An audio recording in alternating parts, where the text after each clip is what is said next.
അസ്സലാമു അലൈക്കും വറഹ്മത്തുള്ളാഹി വബറകാത്ത്. ബിസ്മില്ലാ അൽഹംദുലില്ലാഹി റബ്ബിൽ ആലമീൻ അസ്സലാത്തു വസ്സലാമു അലാ റസൂലിഹിൽ അമീൻ വഅലാ ആലിഹി വസഹ്ബി അജ്മഈൻ അമ്മാബാദ്. സ്നേഹക്കൂടിലേക്ക് നിങ്ങളെ എല്ലാവരെയും വളരെ സ്നേഹത്തോടു കൂടി സ്വാഗതം ചെയ്യുകയാണ്. കഴിഞ്ഞ എപ്പിസോഡുകളിൽ കുടുംബ ബന്ധങ്ങളിൽ നമ്മൾ പ്രത്യേകിച്ച് ശ്രദ്ധിക്കേണ്ട ചില കാര്യങ്ങളെ കുറിച്ചാണ് ചർച്ച ചെയ്തിട്ടുണ്ടായിരുന്നത്. അഥവാ എന്തുകൊണ്ട് വിവാഹേതര ബന്ധങ്ങൾ സ്ത്രീകളിൽ വർദ്ധിക്കുന്നു, അതുപോലെ തന്നെ ഗർഭകാലഘട്ടങ്ങളിൽ ഭാര്യമാർക്ക് പറയാനുള്ള കാര്യങ്ങൾ എന്തൊക്കെയാണെന്നുള്ളതാണ്. ഇന്ന് അതുമായി ബന്ധപ്പെട്ടതല്ല, എന്നാൽ പുതിയ കുടുംബങ്ങളിൽ നമ്മൾ പ്രത്യേകിച്ച് ഈ കാലഘട്ടങ്ങളിൽ രക്ഷിതാക്കൾ ശ്രദ്ധിക്കേണ്ട ഒരു കാര്യം, അതേപോലെ തന്നെ ഇത് കേൾക്കുന്ന വിദ്യാർത്ഥിനികൾ ശ്രദ്ധിക്കേണ്ട കാര്യം, അതാണ് നമ്മൾ ചർച്ച ചെയ്യാൻ ഉദ്ദേശിക്കുന്നത്. വിവാഹത്തിനോടൊരു നോ എന്ന മനോഭാവം, വിവാഹമൊക്കെ എന്തിന് എന്നുള്ള ഒരു മനോഭാവം ആധുനിക കുട്ടികളിൽ, പ്രത്യേകിച്ച് പെൺകുട്ടികളിൽ വല്ലാതെ വർദ്ധിച്ചു വരുന്ന ഒരു സമയമാണിപ്പോൾ. അപ്പൊ അതിനെക്കുറിച്ച് ചർച്ച ചെയ്യുകയും അത് നല്ല രൂപത്തിൽ പരിഹരിക്കുകയും ചെയ്യുക എന്നുള്ളത് ഒരു എമർജൻസി ആയിട്ടാണ് നമുക്ക് ഫീൽ ചെയ്യുന്നത്. വളരെ അത്യാവശ്യമായി അടിയന്തരമായി ചെയ്യേണ്ട ഒരു കാര്യമാണ്. അപ്പൊ ആ ഒരു രംഗത്തേക്കാണ് ഇന്നത്തെ ചർച്ച ഇൻഷാ അല്ലാഹ് നമ്മൾ കൊണ്ടുപോകാൻ ഉദ്ദേശിക്കുന്നത്.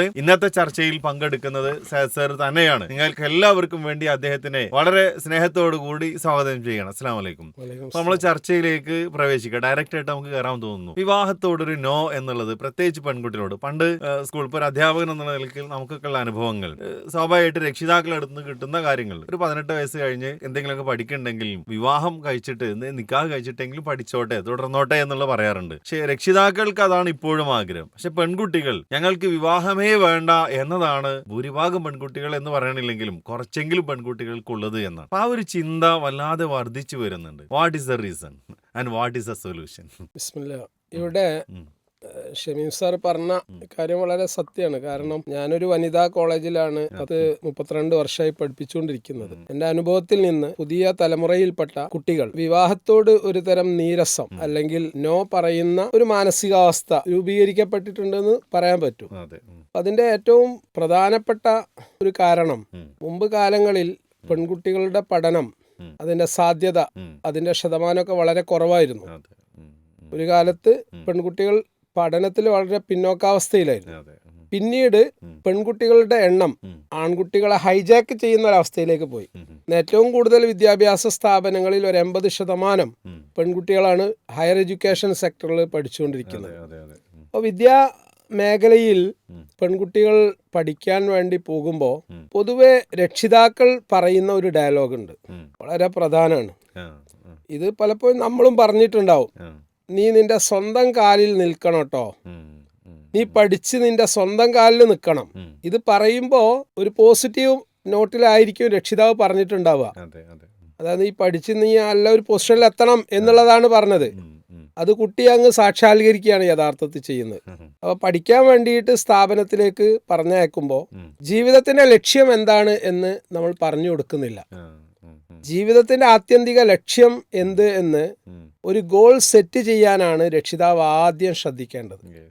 ഭൗതിക ജീവിതത്തിൽ നമ്മൾ എന്ത് പഠനം നടത്തുകയാണെങ്കിലും ഈ ജീവിതം കുറച്ചു കഴിഞ്ഞാൽ അവസാനിക്കും, മരണം സംഭവിക്കും. മരണത്തിന് ശേഷം ശരിയായിട്ടുള്ള മറ്റൊരു ജീവിതമുണ്ട്.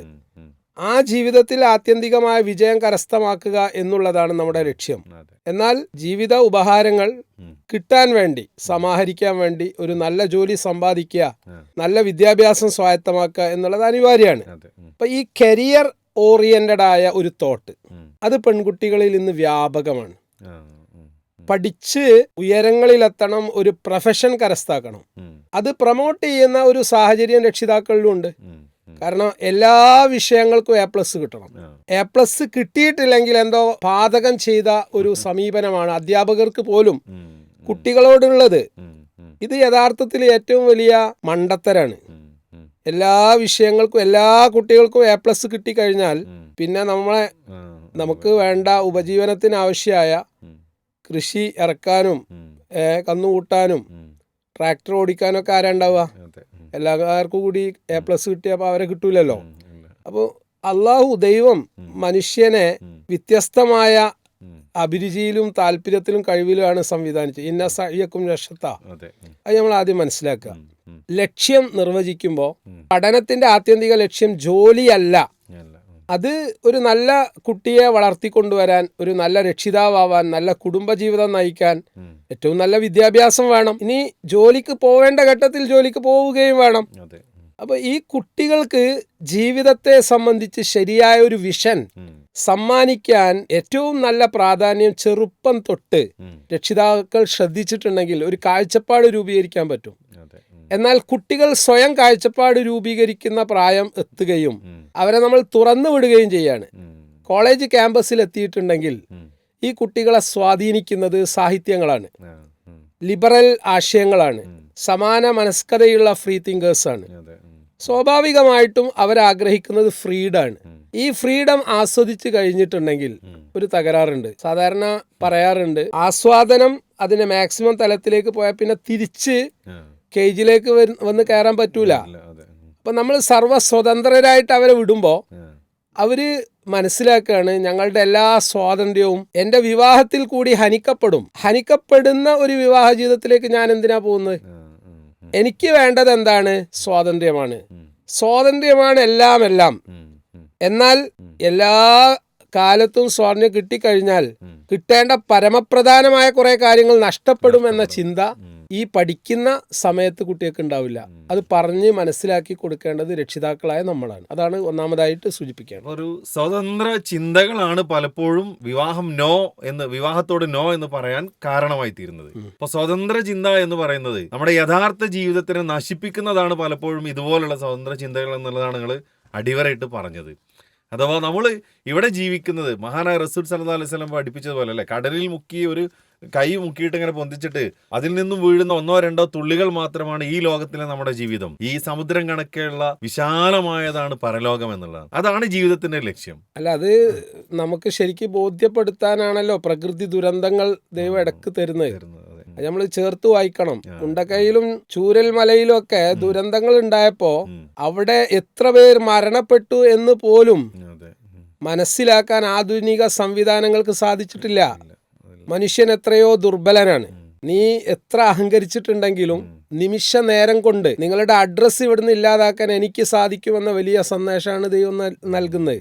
അതായത് മനുഷ്യന്റെ നിസ്സാരത വിദ്യാഭ്യാസത്തിൽ കൂടി അവൻ അനുഭവിച്ചറിയേണ്ടതുണ്ട്.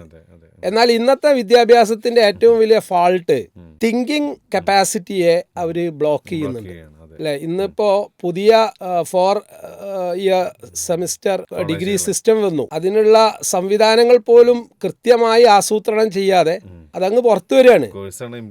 പക്ഷെ അത് സമ്മാനിക്കേണ്ട ഒരു വിഷൻ ഉണ്ട്, അത് കുട്ടികൾക്ക് കിട്ടണ്ടേ? വിദ്യാഭ്യാസത്തിൽ കൂടി ആർജിക്കേണ്ട കുറെ സ്കില്ലുകളുണ്ട്, അതൊന്നും കുട്ടികൾക്ക് കിട്ടുന്നില്ല. കുട്ടികൾ സോഷ്യൽ മീഡിയയിൽ അതിന്റെ അതിപ്രസരത്തിലാണ്. ജീവിത വീക്ഷണമില്ല, സ്കില്ലുകളെ എംപവർ ചെയ്യുന്നില്ല. അവർ പ്യുവർലി ഡിപ്പെൻഡ് ഓൺ പാരൻസ് ആണ്. 18-20 വയസ്സായി കഴിഞ്ഞാലും പാരൻസിനെ ആശ്രയിച്ചുകൊണ്ട് വീട്ടിലുള്ള സ്വന്തം കാര്യങ്ങൾ പോലും ചെയ്യാതെ ഒരു ക്രൈസിസ് മാനേജ് ചെയ്യാൻ പോലും പറ്റാത്ത രൂപത്തിലാണ് കുട്ടികൾ വളർന്നുകൊണ്ടിരിക്കുന്നത്. എന്നാൽ പഠിപ്പിക്കാൻ വേണ്ടി കലാലയങ്ങളിലേക്ക് പാരൻസ് അയക്കുമ്പോൾ പാരൻസ് മനസ്സിലാക്കുകയാണ് ഈ കുട്ടി പഠിച്ച് വലുതായിട്ടുണ്ടെങ്കിൽ ആ കുട്ടി എന്നെ സംരക്ഷിക്കും. ഇപ്പോൾ കഴിഞ്ഞ 3-4 മാസങ്ങൾക്ക് മുമ്പ് എൻ്റെ അടുത്ത് വന്ന ഒരു കൗൺസിലിംഗ് കേസിൽ കേരളത്തിലെ അറിയപ്പെടുന്ന ഒരു എഞ്ചിനീയറിംഗ് കോളേജിൽ ഡിഗ്രി പൂർത്തിയാക്കി പ്ലേസ്മെന്റ് കിട്ടിയ പെൺകുട്ടി, അവളുടെ നിക്കാഹ് കഴിഞ്ഞു. നിക്കാഹ് കഴിഞ്ഞതിന് ശേഷം ആ കുട്ടി കല്യാണം നിക്കാഹ് കഴിഞ്ഞ ഭർത്താവിന്റെ കൂടെ പോവാൻ തയ്യാറാവുന്നില്ല. കാരണം എന്താ? അവളുടെ ലവ് അഫെയർ ആണ്. മതനിഷ്ഠയോടുകൂടി ജീവിച്ച ഒരു പെൺകുട്ടിയാണ് ഈ കാര്യം ചെയ്യുന്നതെന്ന് ആലോചിക്കണം. അവള് ഏറ്റവും വലിയ ബിഗ് ഹെഡേക്ക് ആവുകയാണ് പാരൻസിന്. ഇങ്ങനെയുള്ള ഒരു വിദ്യാഭ്യാസം കൊണ്ട് എന്താണ് കാര്യം? കല്യാണം കഴിഞ്ഞതിന് ശേഷം, നിക്കാഹ് കഴിഞ്ഞതിന് ശേഷം ഗൾഫിൽ നിന്ന് ഹസ്ബൻഡ് വരികയാണ്, എന്നിട്ട് ഇവൾക്ക് വേണ്ടി കാത്തു നിൽക്കുകയാണ്. ഇത്ര മോറൽ ഡീഗ്രേഡേഷൻ, ധാർമ്മികമായ ഒരു അധപ്പതനത്തിലേക്ക് വിദ്യാഭ്യാസം, ഇന്നത്തെ വിദ്യാഭ്യാസ രീതി കൊണ്ടുപോകുന്നുണ്ട്. അപ്പൊ ഇങ്ങനെയുള്ള ഒരു വിദ്യാഭ്യാസ രീതിയിൽ നിന്നുണ്ടാവുന്ന പ്രോഡക്റ്റ് ഇങ്ങനെ ചിന്തിച്ചിട്ടില്ലെങ്കിൽ അത്ഭുതമുള്ളൂ. കാരണം ഒരു പുരുഷനും ഒരു സ്ത്രീക്കും തോന്നിയ രൂപത്തിൽ ഉദാര ലൈംഗികതയിലേക്ക് നീങ്ങാം, എന്തും ചെയ്യാം. My body is my right, എൻ്റെ ശരീരം എൻ്റെ അവകാശമാണ്, എനിക്ക് എന്തും ചെയ്യാം, എനിക്ക് ഒരു കമ്മിറ്റ്മെന്റും ഇല്ല, എനിക്കൊരു ഉത്തരവാദിത്വം ഇല്ല, എൻ്റെ പാരൻസിനോട് ഒരു ലോയൽറ്റി എനിക്കില്ല എന്നുള്ളതല്ലേ പഠിപ്പിക്കപ്പെടുന്നത്. 18-20 വയസ്സ് വരെ ഒരു ഉപ്പയും ഉമ്മയും പൊന്നുപോലെ കുട്ടിയെ വളർത്തി വലുതാക്കിയിട്ട് ചിറക് പാറാൻ കിട്ടുന്ന സമയത്ത് സ്വയം പാറിപ്പോവുക. ഇത് പാരൻസിന് ഉണ്ടാക്കുന്ന ഷോക്കിന്റെ വ്യാപ്തി എത്ര വലുതാണ്.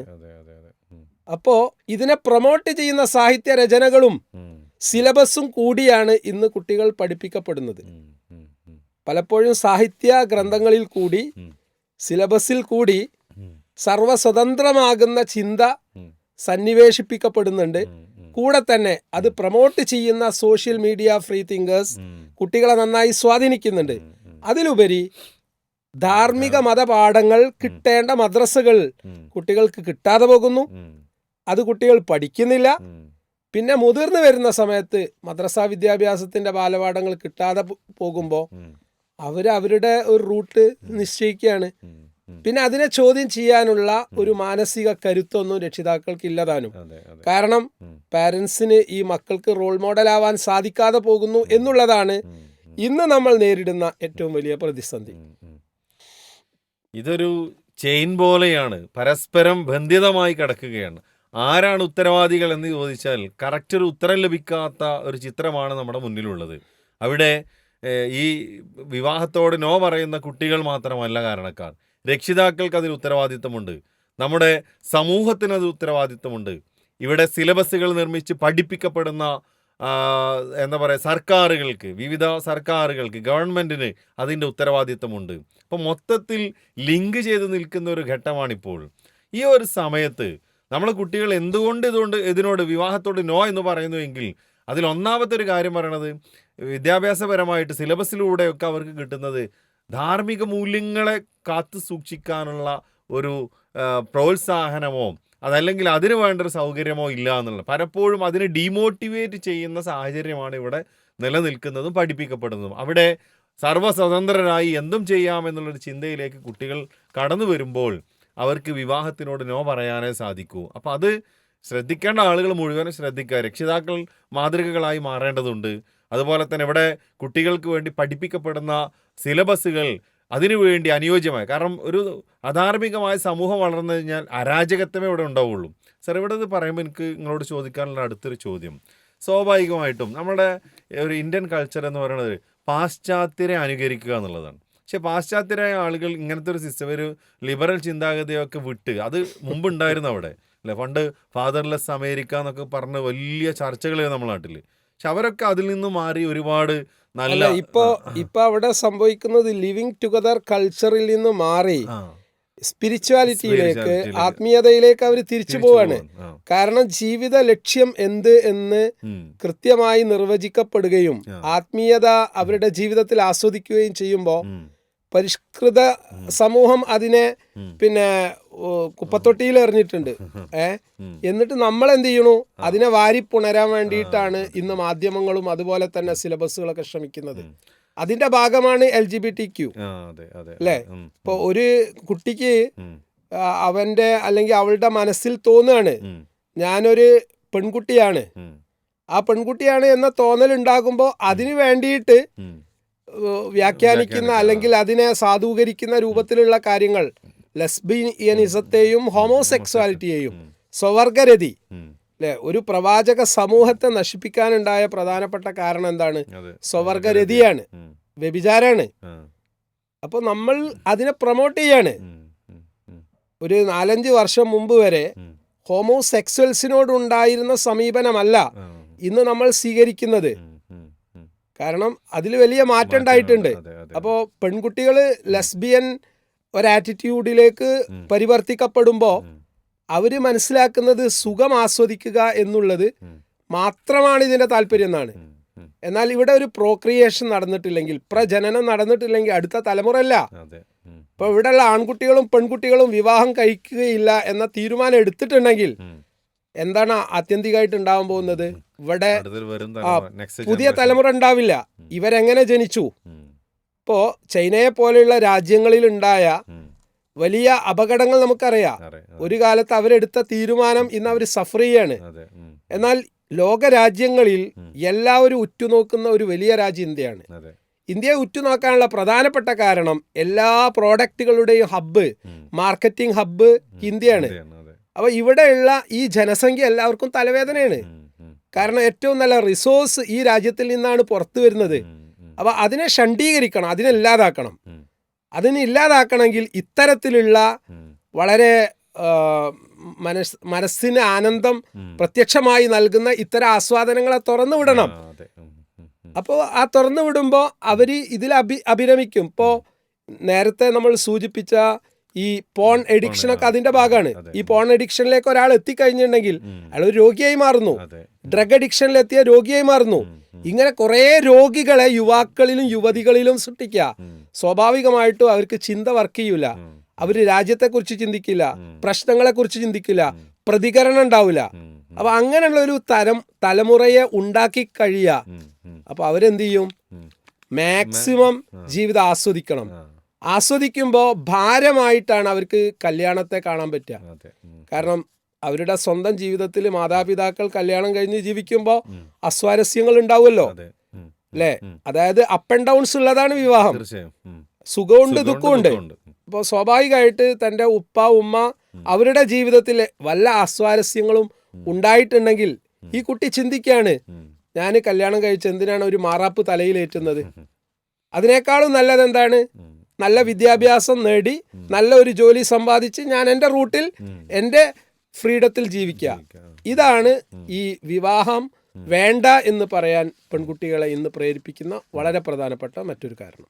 പാശ്ചാത്യരെ പിന്തുടരാനും അവർ ചെയ്യുന്നത് എന്താണ് ചെയ്യാനുമാണ് നമ്മൾ ശ്രദ്ധിക്കുന്നത്. പക്ഷേ അവർ ചവറ്റുകൊട്ടയിൽ വലിച്ചെറിഞ്ഞ ആ മാലിന്യമാണ് ഇപ്പോൾ നമ്മുടെ നാടുകളിലേക്ക് കടത്തിക്കൊണ്ടുവരാനും പ്രത്യേകിച്ച് കുട്ടികളിലേക്ക് ഇട്ടുകൊടുക്കാനും മാധ്യമങ്ങളും അതുപോലെ തന്നെ മറ്റു പല ഏജൻസികളും ശ്രമിക്കുന്നത് എന്ന് നമ്മൾ തിരിച്ചറിയണം. ഇതിൻ്റെ പിന്നിൽ വലിയ ഹിഡൻ അജണ്ടകളുണ്ട്. നമ്മുടെ മാനവ വിഭവശേഷിയെ, ക്രിയാത്മകതയെ, ക്രിയേറ്റിവിറ്റിയെ നശിപ്പിച്ചെങ്കിലേ മറ്റു പലതിനും ഇവിടെ സ്കോപ്പുള്ളൂ എന്നുള്ളത് കൊണ്ടാണ്. അപ്പോൾ അതിന് വേണ്ടിയിട്ടുള്ള ഒരു പരിശ്രമത്തിൻ്റെ പിന്നിൽ ഇതുപോലെയുള്ള സ്വതന്ത്ര ചിന്തകൾ അയച്ചുവിടണം.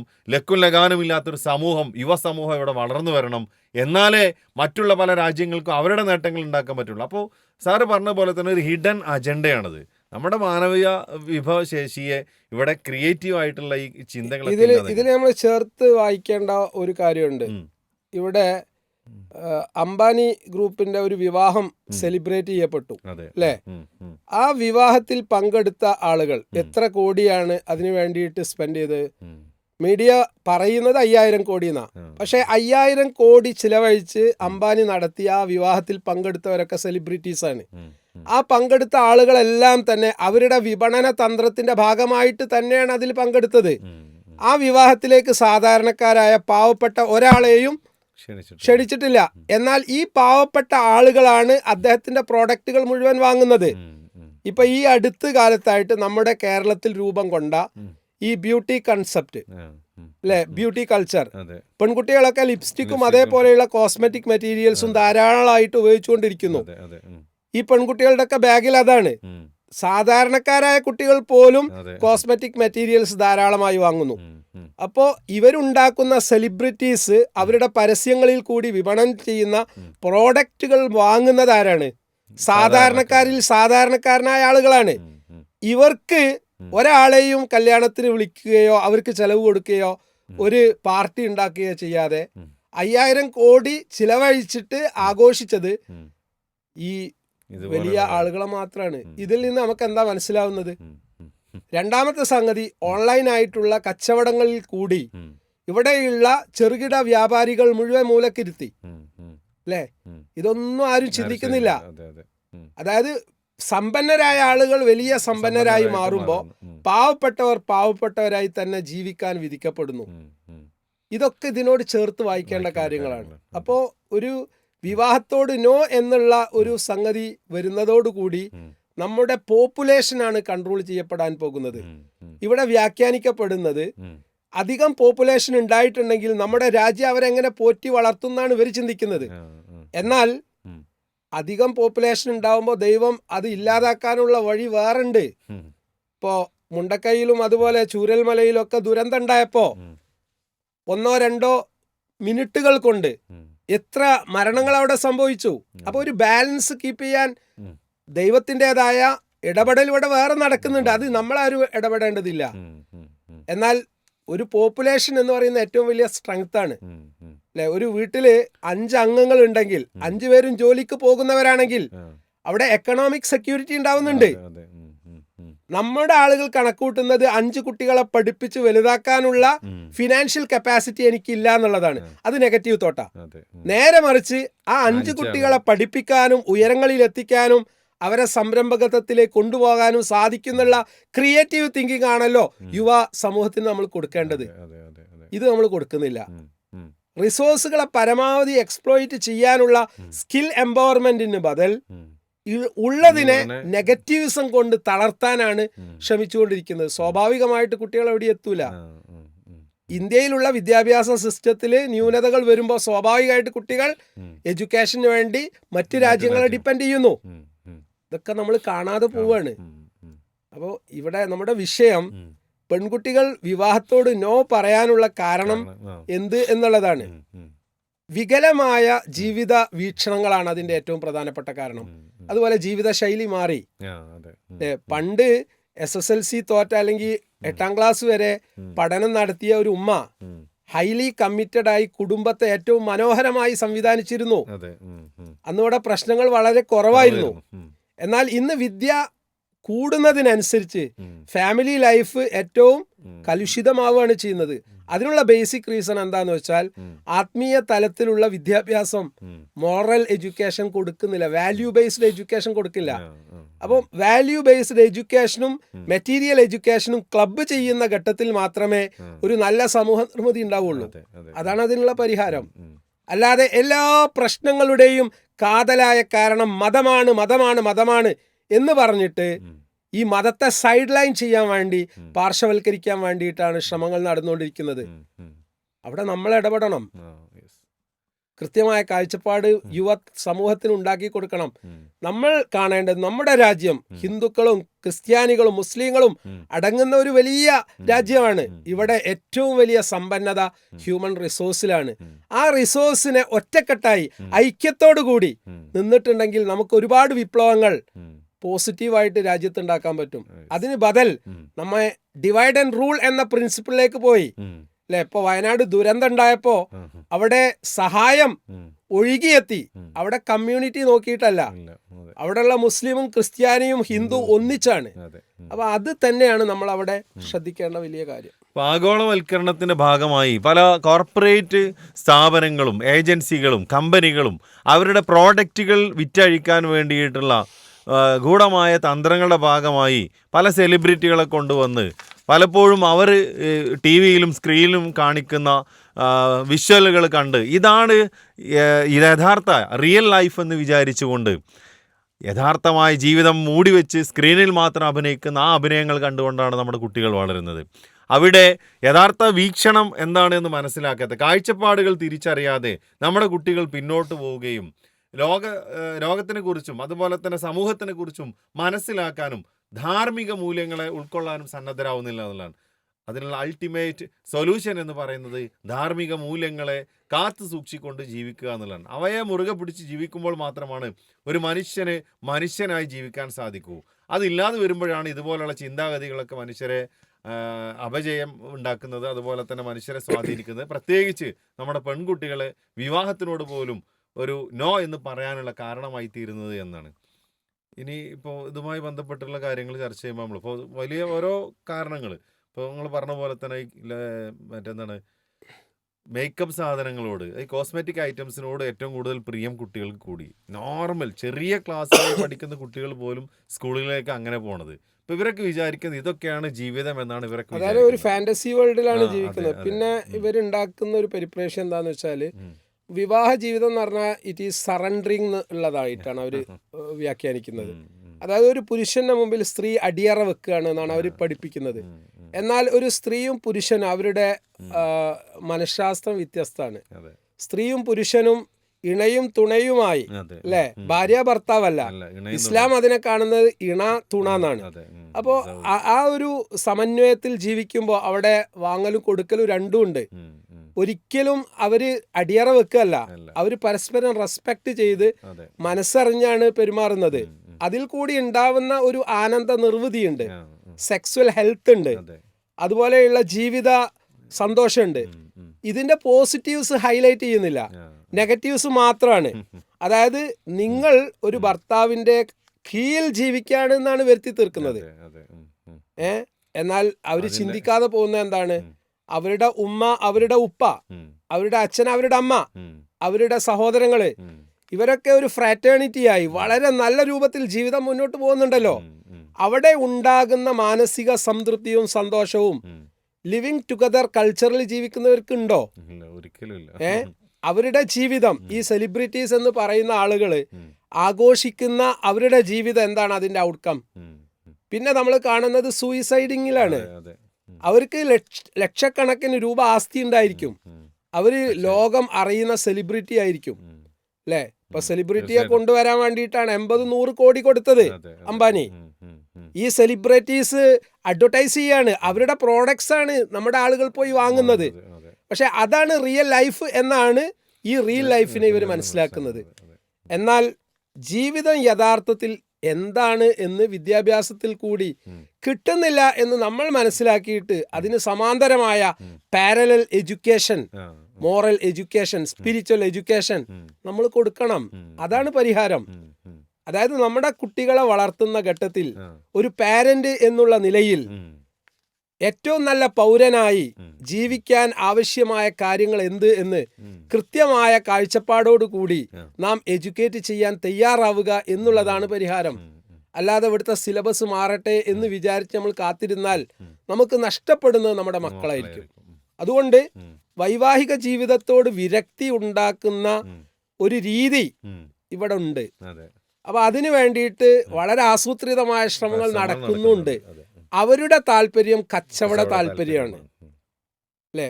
സ്ത്രീകള് പരമാവധി സ്വതന്ത്രരായി അവരുടെ വേഷവിധാന ആഭാസകരമായി മാറിയെങ്കിൽ മാത്രമേ കച്ചവട കണ്ണുള്ള ആളുകളുടെ കച്ചവടം, കോസ്മെറ്റിക് വിപണി സജീവമാവുള്ളൂ. അതാണ് ഇവർ പരസ്പരം ഒരു കോർഡിനേഷനിൽ കൊണ്ട് നടക്കുന്നത്. അതിൽ നമ്മുടെ മക്കൾ പോയി ബലിയാടാവുന്നു. എന്നാൽ ഇവർക്കൊക്കെ ഈ കാര്യങ്ങൾ ബോധ്യമാവും എപ്പോഴാണ്? അവരുടെ ആയുസ് അവസാനിക്കാൻ നേരത്താണ്. ജീവിതത്തോട് അവസാനം എത്തുന്ന ഘട്ടത്തിൽ അവരെ പരിചരിക്കാനും പരിഗണിക്കാനും അവരെ കേൾക്കാനും ആരും ഉണ്ടാവില്ല. ഭർത്താവ് ഉണ്ടെങ്കിൽ, ഭാര്യ ഉണ്ടെങ്കിൽ അങ്ങോട്ടും ഇങ്ങോട്ടും അവരെ പരിചരിക്കാൻ ഉണ്ടാവും അല്ലേ? കല്യാണം കഴിക്കാതെ ലിവിങ് ടുഗദർ ലൈഫ് നയിച്ചു കഴിഞ്ഞാല് ആർക്കും ആരോട് കമ്മിറ്റ്മെന്റ് ഇല്ലല്ലോ, ആരും ആരും പരിഗണിക്കേണ്ടതില്ലല്ലോ. എപ്പോഴാണ് പൂതി തീരുന്നത് അപ്പോ ജീവിതം അവസാനിച്ച് അവർക്ക് അവരുടെ കൂട്ടിലേക്ക് തിരിച്ചു പോകാം. ഇവിടെ ജീവിത കാഴ്ചപ്പാട് എത്തിക്കുക എന്നുള്ളതല്ലേ പരിഹാരം? അതാണ് ജീവിതത്തിന്റെ യഥാർത്ഥമായ കാഴ്ചപ്പാടുകൾ ഉൾക്കൊള്ളുക എന്നതാണ് നമ്മുടെ പരിഹാരം. ആ കാഴ്ചപ്പാട് ഉണ്ടാക്കുക എന്നതിൽ മതനിയമങ്ങൾക്ക് വലിയ പങ്കുണ്ട്. അത് നമ്മുടെ മക്കളിലേക്ക് കൈമാറിയെങ്കിൽ മാത്രമേ നമ്മുടെ മക്കൾ ഇതുപോലെയുള്ള അപകടങ്ങളിലേക്ക് എത്താതിരിക്കൂ എന്നതാണ് ആകെത്തുകയായി നമുക്ക് പറയാനുള്ളത്. സാർ, അപ്പോൾ ഇവിടെ തന്നെ ഇപ്പോൾ നമ്മൾ ആലോചിച്ച് നോക്കി, സ്വതന്ത്രവാദം, അതുപോലെ തന്നെ ഈ ലിബറൽ ചിന്താഗതി, പിന്നെ ഈ കോസ്മെറ്റിക് ഐറ്റംസ്, ഇതൊക്കെ വിപണനം നടത്തേണ്ട ആളുകളുടെ ഒരു പ്രോഡക്റ്റാണ് ശരിക്ക്. നമ്മുടെ ചില എഴുത്തുകാരെയൊക്കെ വെച്ചുകൊണ്ടും അതുപോലെ ഫ്രീ തിങ്കേഴ്സിനെ വെച്ചുകൊണ്ടും യുക്തിവാദികൾ എന്ന് പറഞ്ഞ ഒരു യുക്തിയില്ലാത്ത കാര്യങ്ങളൊക്കെ പ്രചരിപ്പിച്ചുകൊണ്ടും ഇവർ അടിച്ചേൽപ്പിക്കാൻ വേണ്ടി ശ്രമിക്കുന്നത്. ഇതൊക്കെയാണ് നമ്മുടെ കുട്ടികളുടെ തലയിലേക്ക് കയറുന്നത്. അപ്പോൾ നമ്മൾ പറഞ്ഞു മതബോധം നമ്മൾ കൊടുക്കണം. അതുപോലെ തന്നെ ഇനിയും ഇതുപോലുള്ള അത് മാത്രല്ല സർ, ഈ വിദ്യാഭ്യാസത്തിൽ കൂടി ആത്യന്തികമായി കിട്ടേണ്ടത് എന്താണ്? ഒരു നല്ല ജീവിതം നയിക്കാനുള്ള സ്കില്ലാണ്. അപ്പം നമ്മൾ ആലോചിച്ച് നോക്കൂ. ഇപ്പോൾ എനിക്ക് പറയാൻ പറ്റും, ഈ ഡിസാസ്റ്റർ ഉണ്ടായി വയനാട് ഡിസാസ്റ്റർ ഉണ്ടായതിനു ശേഷം ആ ഡിസാസ്റ്ററുമായി ബന്ധപ്പെട്ട ചില ചോദ്യങ്ങൾ ഞാൻ എൻ്റെ ഡിഗ്രി ക്ലാസ്സിലുള്ള കുട്ടികളോട് ചോദിച്ചു. അതായത് നമ്മുടെ അയൽ പ്രദേശത്തെ ഒരു ജില്ലയിൽ ഒരു വലിയ ദുരന്തം, ഒരുപാട് ആളുകളെ ഇല്ലാതാക്കി, അവരുടെ വീടില്ലാതാക്കി, സമ്പാദ്യം എല്ലാം ഇല്ലാതാക്കി.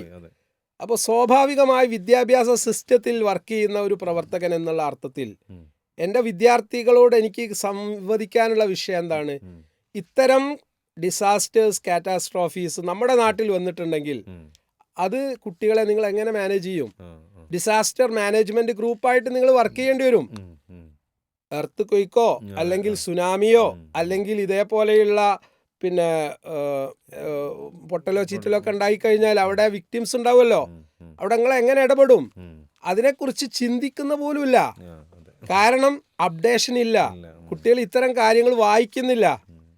അവർ 24 മണിക്കൂർ അവരുടെ കയ്യിലുള്ള മൊബൈലിൽ റീൽസും നോക്കിയിരിക്കുകയാണ്. അവരുടെ ചിന്ത മുഴുവൻ ഇൻസ്റ്റാഗ്രാമിലാണ്. ജീവിതത്തിൽ അവരനുഭവിക്കുന്ന പ്രശ്നങ്ങൾക്ക് എങ്ങനെ പരിഹാരം തേടണം എന്ന് അവർ അന്വേഷിക്കുന്നില്ല. കാരണം അവരുടെ പ്രശ്നങ്ങളൊക്കെ അവരുടെ പാരൻസ് പരിഹരിച്ചു കൊടുക്കുന്നുണ്ട്. പാരൻസ് അവരെ വളർത്തിക്കൊണ്ടേയിരിക്കുകയാണ്. 20 വയസ്സായാലും വളർത്തുകയാണ്. എന്നാൽ പരിഷ്കൃതർ അതുപോലെ പുരോഗതി വരിച്ച രാജ്യങ്ങൾ, യൂറോപ്യൻ കൺട്രീസിലൊക്കെ അവർ ഏറ്റവും കൂടുതൽ ഫോക്കസ് ചെയ്യുന്ന ലൈഫ് സ്കിൽ ഡെവലപ്മെന്റ് ആണ്. അല്ലെ, ജോലിക്ക് അവർ നല്ല പ്രാധാന്യം കൊടുക്കുന്നുണ്ട്. നമ്മുടെ കുട്ടികൾ ജോലിക്ക് പോകുന്നുണ്ടോ? അതുകൊണ്ട് ഒരു ക്രൈസിസ് മാനേജ് ചെയ്യാനുള്ള ഒരു സ്കില്ല് നമ്മളെ കുട്ടികൾക്കില്ല. അപ്പോൾ വിദ്യാഭ്യാസം എന്തിനാണ്? വിദ്യാഭ്യാസത്തിൽ കൂടി ആർജിക്കേണ്ട ഏറ്റവും പ്രധാനപ്പെട്ട ഒരു സ്കില്ലാണ് എന്ത്? Crisis management. ഈ ക്രൈസിസ് മാനേജ്മെന്റ് ഉണ്ടാവണമെങ്കിൽ ഈ ദുരന്തം എങ്ങനെ ഫോക്കസ് ചെയ്യണം, എങ്ങനെ പരിഹാരം ഉണ്ടാക്കണം എന്നുള്ള ബാലപാഠങ്ങൾ സിലബസിൽ വേണ്ടേ? കുട്ടികൾ പഠിക്കണ്ടേ? ഈ ദുരന്തം എവിടെയും വരാലോ. അപ്പൊ അത്തരം ദുരന്തങ്ങൾ ഉണ്ടാവുമ്പോൾ അവിടെ സടകുടഞ്ഞ് എഴുന്നേറ്റ് അതിൽ ഇടപെട്ട് അതിന് പരിഹാരം നിർദ്ദേശിക്കാനുള്ള ആ ഒരു മെന്റൽ സ്ട്രെങ്ത്തും ആ ഒരു ഡിസിഷൻ മേക്കിങ്ങും കുട്ടികൾക്ക് ഇല്ലാത്ത കാലത്തോളം നമ്മുടെ വിദ്യാഭ്യാസ സിസ്റ്റം പരാജയമല്ലേ. അപ്പം ഒരു പൊളിച്ചെഴുത്ത് വേണ്ട മേഖലയാണ്. കുട്ടികളുടെ നൈപുണികളെ വികസിപ്പിക്കുന്ന, ഓണ്ടർപ്രണർഷിപ്പിനെ പ്രോത്സാഹിപ്പിക്കുന്ന, അല്ലെ, സംരംഭകത്വം. ഇപ്പോൾ ഓരോ കുട്ടിയും വലിയ റിസോഴ്സുകളാണ്. ഇപ്പോൾ MA യൂസുഫ് അലിയെ പ്രകീർത്തിക്കുന്ന, പ്രശംസിക്കുന്ന സംസാരങ്ങളും ഇതൊക്കെ നമ്മൾ കേൾക്കുന്നു. ഒരു MA യൂസുഫ് അലി ഉണ്ടായാൽ പോരല്ലോ. നമ്മുടെ കുട്ടികൾക്ക് സംരംഭകത്വത്തിനുള്ള എല്ലാ പ്രോത്സാഹനങ്ങളും വിദ്യാഭ്യാസ കാലഘട്ടത്തിൽ കിട്ടേണ്ടതുണ്ട്. വ്യതിരിക്തമായി ചിന്തിക്കാനുള്ള അവസരം കുട്ടികൾക്ക് കൊടുക്കേണ്ടതുണ്ട്. അല്ലെ, ഏതെങ്കിലും ഒരു കുട്ടി വ്യതിരിക്തമായി ചിന്തിച്ച് മുന്നോട്ട് പോകുമ്പോൾ അവനെ എങ്ങനെ നിരാശപ്പെടുത്താൻ പറ്റും എന്നുള്ളതാണ് ചിന്തിക്കുന്നത്. ഇവിടെ വിവാഹത്തിൽ നിന്ന് ഒരു നെഗറ്റീവ് തോട്ട് ഉണ്ടാവാനുള്ള ചർച്ചയാണ് നമ്മൾ നടത്തുന്നത്. അവിടെ പെൺകുട്ടികളെ ഈ വഴി മാറ്റി ചിന്തിപ്പിക്കാൻ വേണ്ടിയിട്ടുള്ള ആസൂത്രിതമായ ശ്രമങ്ങളാണ് ജീവിത കാഴ്ചപ്പാട് ഇല്ലാതാക്കുന്നതിലേക്ക് എത്തിക്കുന്നത് നമ്മൾ മനസ്സിലാക്കേണ്ടത്. അവര് മറന്നു പോവാണ് അവരെങ്ങനെ ഉണ്ടായി, അവരുടെ ഉമ്മ എങ്ങനെ ഉണ്ടായി, അവരുടെ ഉപ്പ എങ്ങനെ ഉണ്ടായി, അവരുടെ ജീവിതത്തിന്റെ ലക്ഷ്യം എന്താണ്, അവർക്ക് സമൂഹത്തോടുള്ള കമ്മിറ്റ്മെന്റ് എന്താണ്. ഇതൊന്നും വിദ്യാഭ്യാസത്തിൽ കൂടി പഠിപ്പിക്കപ്പെടുന്നില്ല. അതുകൊണ്ട് അവര് ആസ്വാദന തലം മാത്രം തേടിക്കൊണ്ടാണ് വിവാഹത്തെ സമീപിക്കുന്നത്. ജീവിതം എന്നത് വെറും ആസ്വാദനങ്ങൾ മാത്രമല്ല, ചില കർത്തവ്യങ്ങൾ, ചില ഡ്യൂട്ടികൾ ജീവിതത്തിലേക്ക് ഏറ്റെടുക്കുമ്പോഴാണ് അത് ഫലവത്തായിട്ട് മാറുക എന്നുള്ളതാണ്. പ്രത്യേകിച്ച് നമ്മുടെ കുട്ടികളിൽ ക്രിറ്റിക്കൽ തിങ്കിങ്, അല്ലെ, ഒരു വിമർശനാത്മകമായ ചിന്ത അതുണ്ടെങ്കിലേ പുരോഗതി ഉണ്ടാവൂ എന്ന് നമ്മൾ പറയാറുണ്ട്. ഒരു സമൂഹത്തിന് പുരോഗതി ഉണ്ടാവണമെന്നുണ്ടെങ്കിൽ അവിടെ വിമർശന പഠനങ്ങൾ നടക്കണം എന്നുള്ളതാണ്. പക്ഷേ നമ്മുടെ കുട്ടികളുടെ ചിന്താശേഷിയൊക്കെ ഒന്ന് സോഷ്യൽ മീഡിയകൾ വിലക്കെടുത്തിട്ടുണ്ട് എന്നുള്ളതാണ് സത്യം. ആ സോഷ്യൽ മീഡിയകളുടെ പിന്നാലെ പോയി ചിന്തിക്കേണ്ട പല കാര്യങ്ങളും ചിന്തിക്കാനും ജീവിതത്തിൽ ഉൾക്കൊള്ളേണ്ട പല കാര്യങ്ങളും ഉൾക്കൊള്ളാനും സാധ്യമാകുന്നില്ല എന്നുള്ളതാണ്. അപ്പോൾ അതിലൂടെ പ്രചരിപ്പിക്കുന്ന, അതിലൂടെ ഹൈലൈറ്റ് ചെയ്യുന്ന കാര്യങ്ങളാണ് അവരുടെ ചിന്തകളായി മാറുന്നത്, അവരുടെ ക്രിയകളായി മാറുന്നത്, അവർ ജീവിതത്തിലേക്ക് ഉൾക്കൊള്ളുന്നതല്ല. അപ്പം അതുകൊണ്ട് തന്നെയാണ് പലപ്പോഴും ഇതുപോലെയുള്ള നല്ല കാര്യങ്ങൾക്കൊക്കെ നോ പറയാൻ നമ്മുടെ കുട്ടികൾക്ക് ഒരു മോട്ടിവേഷനായി മാറുന്നത് എന്നാണ്. അത് നല്ലൊരു കാര്യമാണ് നമ്മൾ പറഞ്ഞത്. മറ്റൊന്ന്, ഈ പെൺകുട്ടികളെ ഇവര് പറഞ്ഞ് പേടിപ്പിക്കുന്നത്, നിങ്ങൾ കല്യാണം കഴിഞ്ഞു എന്നാൽ പഠിക്കുകയൊക്കെ ചെയ്യാണ്, അപ്പോൾ നിങ്ങൾ പഠിച്ചു, നല്ല യോഗ്യത നേടി, നിങ്ങൾക്ക് ജോലി കിട്ടി, ജോലിക്ക് പോവാൻ ഭർത്താവ് സമ്മതിക്കില്ല. ജോലിക്ക് പോകണ്ടെന്ന് ഇവിടെ ആരും പറയുന്നില്ല. ജോലിക്ക് പോവേണ്ട അനിവാര്യ ഘട്ടത്തിൽ സ്ത്രീക്ക് ജോലിക്ക് പോകാം. പോകുന്നതിന് ഇസ്ലാം ഒരിക്കലും വിലക്ക് ഏർപ്പെടുത്തുന്നില്ല. എന്നാൽ പുരുഷന് സമ്പാദിക്കാനുള്ള കഴിവുണ്ട്, ജോലിക്ക് പോകാനുള്ള കഴിവുണ്ട്, കൃത്യമായ സമ്പാദ്യമുണ്ട്. എന്നാൽ മക്കളെ പരിപാലിക്കുന്ന വിഷയത്തിൽ ഒരു ഉമ്മ ചെയ്യേണ്ട കുറെ റോളുണ്ട്. അത് ഉമ്മക്ക് മാത്രം ചെയ്യാൻ പറ്റുന്നതാണ്, അതൊരിക്കലും പുരുഷന് ചെയ്യാൻ പറ്റില്ല. ഇപ്പൊ കുഞ്ഞിന് മുലപ്പാൽ കൊടുക്കാന്നുള്ള ഏറ്റവും പ്രധാനപ്പെട്ട ഒരു ഡ്യൂട്ടി ഉമ്മക്ക് മാത്രമേ നിർവഹിക്കാൻ പറ്റുള്ളൂ, അല്ലേ? ഗർഭകാലം അതുപോലെ തന്നെയാണ് ഗർഭം ഉണ്ടായി പ്രസവം നടന്നതിന് ശേഷമുള്ള പരിചരണം, മുലയൂട്ടുക എന്നുള്ളത്, കുട്ടി നഴ്സറിയിൽ പോകുന്നത് വരെയുള്ള കുട്ടിയുടെ ശിക്ഷണം, ഇതൊക്കെ ആ ഒരു ഉമ്മ തന്നെ ചെയ്യേണ്ട ഭാരിച്ച ഉത്തരവാദിത്തങ്ങളാണ്. ഇത് നിർവഹിക്കേണ്ട ഉമ്മ അത് ചെയ്യാതെ അതെല്ലാം വിട്ടെറിഞ്ഞിട്ട് ജോലി മാത്രം അന്വേഷിച്ചങ്ങ് പോയി കഴിഞ്ഞിട്ടുണ്ടെങ്കിൽ ഇവിടെ ഉണ്ടാവുന്നത് എന്താണ്? അരാജകത്വം. ഇതിനെയാണ് നമ്മൾ എതിർക്കുന്നത്. നേരെ മറിച്ച് ഓൺലൈൻ സംവിധാനത്തിൽ കൂടി അവൾക്ക് ജോലി ചെയ്യാം, സമ്പാദിക്കാം. ഓഫ്ലൈനിൽ തന്നെ പോകണമെന്നില്ലല്ലോ. വിദ്യാസമ്പന്നയായ ഒരു പെൺകുട്ടി വിദ്യ അഭ്യസിക്കുന്നതിൽ കൂടി ഏറ്റവും നല്ല കുടുംബത്തെ സൃഷ്ടിക്കാൻ അവൾക്ക് പറ്റും, ഏറ്റവും നല്ല വിദ്യാഭ്യാസം അവൾക്ക് കിട്ടും, അവളുടെ ഭർത്താവിനെ പോലും അസിസ്റ്റ് ചെയ്യാൻ പറ്റും. എന്നാൽ ജോലി തേടിക്കൊണ്ട് ബസ്സിലും കാറിലൊക്കെ യാത്ര ചെയ്യണം തന്നെയല്ല. അപ്പോൾ രണ്ടും ചെയ്യാവുന്നതാണ്. ഞാൻ പറയുന്നത്, നീ ഭർത്താവ് പെട്ടെന്ന് മരണപ്പെട്ടു പോയി, സ്വാഭാവികമായിട്ടും ഭാര്യ ജോലിക്ക് പോവേണ്ടി വരും. എന്നാൽ അതിന് വിദ്യാ ക്വാളിഫിക്കേഷൻസ് അവള് നേടിയെടുക്കണം. എന്നാൽ ഇവർ പറഞ്ഞ് പ്രചരിപ്പിക്കുന്ന എന്താണ്? ജോലിക്ക് പോവാൻ ഭർത്താവ് സമ്മതിക്കില്ല. എന്നാൽ ജീവിതത്തിന്റെ ലക്ഷ്യം എന്താണ് എന്നുള്ളത് ഇവർ പറഞ്ഞു കൊടുക്കൂല. ആത്യന്തികമായ ഒരു ലക്ഷ്യമല്ലേ, അതിനെക്കുറിച്ചുള്ള കാഴ്ചപ്പാട് അവർക്ക് പറയാനുമില്ല. ആത്യന്തികമായ ലക്ഷ്യം തിരിച്ചറിഞ്ഞ് ആ ലക്ഷ്യം നേടാനുള്ള ഒരു പ്രയത്നമാണ് നാം ഏവരും നിർവഹിക്കേണ്ടത്. അവിടെ സ്ത്രീകൾക്ക് സ്ത്രീകളുടേതായ ലക്ഷ്യങ്ങളുണ്ട്, ഒരു പുരുഷന് പുരുഷൻ്റെതായ ലക്ഷ്യമുണ്ട്. പക്ഷേ നമ്മളുടെ എല്ലാവരുടെയും ഒത്തൊരുമയോടുകൂടി ലക്ഷ്യം എന്ന് പറയുന്നത് the real life will be here after. അത് ഇവിടുത്തെ മരണത്തിന് ശേഷമാണ് അല്ലേ. നമ്മളൊരു മരിച്ചു കഴിഞ്ഞാൽ നമുക്ക് തുടങ്ങുന്ന ഒരു യഥാർത്ഥ ജീവിതമുണ്ട്. ആ ജീവിതത്തിലേക്കുള്ള വിഭവങ്ങളാണ് ഇവിടെ നിന്ന് നമ്മൾ കളക്ട് ചെയ്യേണ്ടതാണ്. അപ്പോൾ അവിടെ ഈ ലോകത്തുള്ള ജീവിതത്തിന് വേണ്ടി നമ്മളുടെ ക്രയവിക്രയങ്ങളിൽ ഏർപ്പെടാൻ പുരുഷന് അനുവാദമുണ്ട്, സ്ത്രീക്കും അനുവാദമുണ്ട്. ആ സ്ത്രീ അതൊരു ലക്ഷ്യമായി കണ്ടുകൊണ്ടല്ല ഒരിക്കലും മുന്നോട്ട് പോകേണ്ടതെന്നുള്ളതാണ്. അപ്പോൾ ഓരോ കാഴ്ചപ്പാടുകൾ നമ്മൾ രൂപീകരിക്കുമ്പോൾ അത് എൻ്റെ ജീവിതത്തിൽ എത്രത്തോളം ഉപകരിക്കുമെന്ന് ആലോചിച്ചതിന് ശേഷമാണ് നമ്മൾ എന്ത് ചെയ്യേണ്ടത്, തീരുമാനമെടുക്കേണ്ടത് എന്നുള്ളതാണ്. അപ്പം അത് തിരിച്ചറിഞ്ഞുകൊണ്ട് ജീവിക്കുമ്പോൾ അവിടെ വിവാഹത്തിന് വളരെയധികം പ്രാധാന്യമുണ്ട് എന്നതിൽ യാതൊരു സംശയവുമില്ല. മനുഷ്യ കുലം ഇവിടെ നിലനിൽക്കുന്നുണ്ടെങ്കിൽ വിവാഹത്തിലൂടെ മാത്രമേ അത് സാധ്യമാകൂ. അള്ളാഹു നമ്മളെ ഈ ലോകത്തേക്ക് പറഞ്ഞയച്ചിട്ടുള്ളത് പരലോക മോക്ഷത്തിന് വേണ്ടിയിട്ടാണ്. അപ്പം അതിന് നമ്മുടെ മക്കൾ സന്താനങ്ങൾ ഇവിടെ ഉണ്ടാവണം, അതുപോലെ തന്നെ നല്ലൊരു വരും തലമുറ ഇവിടെ ഉണ്ടാവണം. അതിന് ഇസ്ലാം നിർദ്ദേശിച്ച വിവാഹമുണ്ട്. ആ വിവാഹത്തിൽ ഏർപ്പെടാതിരിക്കുക എന്നുള്ളത് ഈമാനിൻ്റെ റസൂൽ സല്ലല്ലാഹു അലൈഹി വസല്ലം പഠിപ്പിച്ച അങ്ങനെ തന്നെയാണ് അല്ലേ. ഒരാളുടെ ഈമാൻ പൂർത്തീകരിക്കുന്നത് വിവാഹത്തോടു കൂടി, അത് പുരുഷന് മാത്രമല്ലല്ലോ. പിന്നെ സർ വരുന്ന ഏറ്റവും പ്രധാനപ്പെട്ട ഒരു കാര്യം നമ്മൾ വിട്ടുപോയിട്ടുണ്ട്. അതായത് ഇന്ന് ക്യാമ്പസുകളിലൊക്കെ പ്രൊമോട്ട് ചെയ്യുന്നത് പ്രണയത്തെയാണ്. ഇപ്പോൾ ഒരു കുട്ടിയുടെ ജീവിതത്തിൽ പ്രണയം എന്നുള്ള ഫസ്റ്റ് സെക്സ്വൽ എക്സ്പീരിയൻസ് പോലും അവിടെ വെച്ച് നടക്കുകയാണ്. സ്വാഭാവികമായിട്ട് പ്രണയത്തിൽ അകപ്പെട്ട് ലൈംഗികമായ ആസ്വാദന തലങ്ങൾ തേടിപ്പോയ ഒരു പെൺകുട്ടിയെ സംബന്ധിച്ചിടത്തോളം പിന്നീട് ഒരു വിവാഹം എന്നുള്ളത് അവള് ഇഷ്ടപ്പെടില്ല. കാരണം അവളുടെ ജീവിതത്തിന്റെ ഏകദേശ കാര്യങ്ങളൊക്കെ അവിടെ തന്നെ നടന്നിട്ടുണ്ടാവും. അതോടുകൂടി പിന്നെ ആ പെൺകുട്ടി നോ പറയുന്നു. അതായത് പാടില്ലാത്ത കാര്യങ്ങൾ മുഴുവൻ ചെയ്യാനുള്ള സർവ്വ സ്വാതന്ത്ര്യവും ക്യാമ്പസുകളിൽ നൽകുകയും പിന്നീട് അവരെ ദാമ്പത്യ ജീവിതത്തിലേക്ക് വിളിച്ചിട്ടുണ്ടെങ്കിൽ സ്വാഭാവികമായിട്ടും അവര് അതിനെ കാണുന്നതാണ്, അതൊരു ഒരു ഭാരമായിട്ടാണ്. കാരണം അവർ ഇഷ്ടപ്പെട്ട അവരുടെ ജീവിതത്തിൽ പങ്കാളിയാവാൻ അവർ ആഗ്രഹിച്ച ആൾ അവർക്ക് കിട്ടിയില്ല. സ്വാഭാവികമായിട്ടും കുടുംബം അത് വിലക്കിയത് കൊണ്ട് ഇനി എനിക്ക് വിവാഹം വേണ്ട. അപ്പൊ ഈ പ്രണയ നൈരാശ്യം ഉണ്ടാവുക എന്നുള്ളത് വിവാഹത്തോട് നോ പറയാനുള്ള പ്രധാനപ്പെട്ട ഒരു കാരണമാണ്. രണ്ടാമത്തത്, നോ പറയുന്നുണ്ടെങ്കിൽ അതില് മിക്കവാറും പെൺകുട്ടികളെ സംബന്ധിച്ചിടത്തോളം പ്രീ മാരിറ്റൽ സെക്സ്, വിവാഹത്തിന് മുമ്പുള്ള ലൈംഗികമായ ബന്ധങ്ങൾ നടക്കാനുള്ള സാധ്യതകളും വളരെ കൂടുതലാണ്. അപ്പോൾ അതിനുള്ള സംവിധാനങ്ങൾ, അതിനുള്ള സൗകര്യങ്ങൾ ക്യാമ്പസുകളിലും നമ്മുടെ നാടുകളിലൊക്കെ ഒന്ന് സുലഭമാണ്. അതിനുള്ള നിയമ സാധുത പോലും ഉണ്ട്. അതുകൊണ്ട് ഞങ്ങളെ ആരും ചോദ്യം ചെയ്യണ്ട എന്നുള്ള രീതിയിലാണ് കുട്ടികൾ വളർന്നുകൊണ്ടിരിക്കുന്നത്. അധ്യാപകർ പോലും നോക്കുകുത്തികളാകുന്നു. ധാർമ്മികമായ സുരക്ഷിതത്വം നൽകുന്ന ഒരു ജീവിതം നയിക്കാനുള്ള നിയമങ്ങൾ ഇല്ലാത്ത കാലത്തോളം ഇത് തന്നെ ഇവിടെ ഉണ്ടാവുള്ളൂ.